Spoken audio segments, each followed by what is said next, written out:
Alaikum, everybody. Welcome back. Hi. Thanks for coming. Thanks for joining. And if you don't know me, my name's Amanda, and I go back to basics. I'm telling my story in some kind of chronological order as to how I became a Muslim. Many events throughout my life have occurred, and I feel that they have attributed to where I am now and who I am now, um, and why I became a Muslim. So, in my last video, I had met my first husband, and we had decided to go forward in our relationship. We had had our first daughter when I was 23, and then at 27 we had our second daughter. And in the meantime, I completed my degree course, became a teacher, and had been teaching for about 7 years, no, about 5 years or so, 4 years. Anyway, it's insignificant. So let's push on.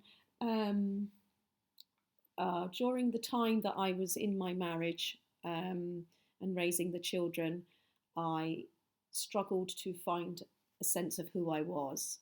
I was caught up in the worldly life of achieving in your career, and trying to get up on the property ladder, buy a house, have the holidays, have the clothes, go out to the restaurants, to the places that were the in places to be. I was in London actually at the time. I raised the children in London, and I worked in London. So there was massive pressure coming down upon me and upon the relationship as well. We were not married, but I'll call it a marriage because we were living together. So I always struggled, and I never felt that sense of fulfillment in my heart as much as I was putting in to the marriage and feeling that I was being the best wife and being the best mother. It was coupled with frustration and emptiness, because there was never a feeling of belonging, as I keep saying, and there was never a feeling of peace and calmness and ease. Now, you would have thought, a lady here, she's got her degree, she's had her children, she's with the man that she met when she was at school.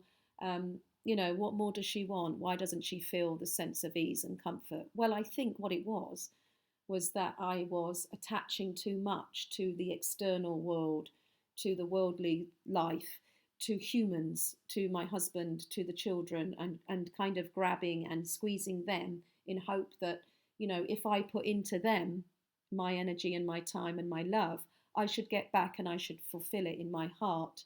That wasn't the case. I didn't really fill it up. My heart was never filled. As much as I loved my children, and I still love my children, and as much as I loved their father, maybe the missing piece was that I didn't love myself. Maybe that was what the problem was. And this was putting stress and pressure on my family, my children, and my husband. And that was wrong of me. And that was a big mistake that I was making. And also in my career, where I was teaching, I was the same. I didn't feel a sense of belonging. Felt like I was on the outside. I strived too much. And then I became frustrated. I was frustrated at home and I was frustrated at work.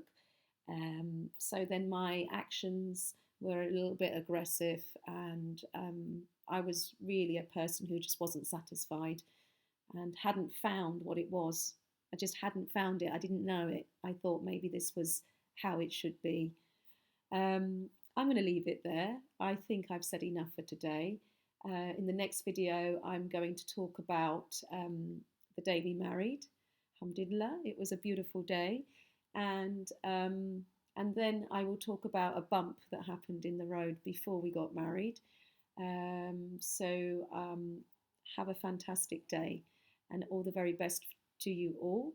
Stay blessed, stay smiling, remember, keep it simple, love yourself and love others around you, and be calm and humble in everything that you do and say.